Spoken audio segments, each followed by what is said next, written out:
It's not St. Patrick's Day without some corned beef, you know.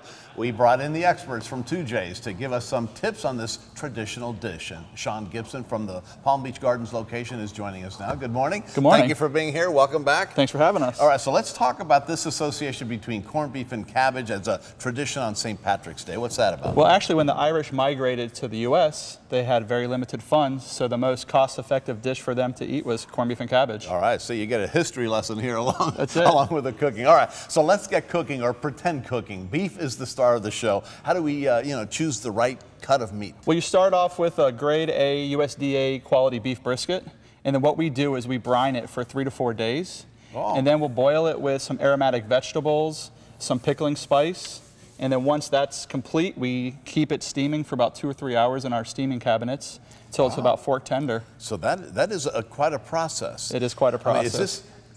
This is a special time of year, so you do it, but is this something that's always on the menu? Not always corned beef and cabbage. We run it as a limited time item for the month of St. Patrick's Day, but we have corned beef every day. All right, so if you're trying this at home, go through that again. How long do you brine it for, and what do you put in there? Well, you should come to TooJay's. We'll do it for you.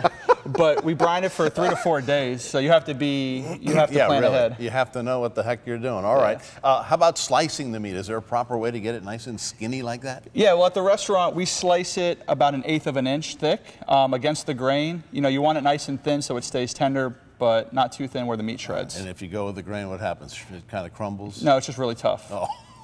See, that's how much time I spend in the kitchen. So, okay, if viewers don't really want to do all this at home, what kind of deals and specials have you got going for St. Patrick's Day? Well, right now we have some pretty awesome deals. We have a combo where you can get your beverage, our world famous Murphy seafood chowder, and corned beef and cabbage dinner.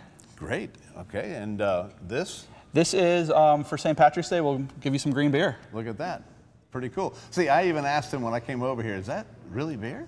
I thought it might have been like a 7-Up or a Sprite or something with some, but it's real beer. Yeah, we'll check it out after the show. Okay. Can we check it out now? Yeah.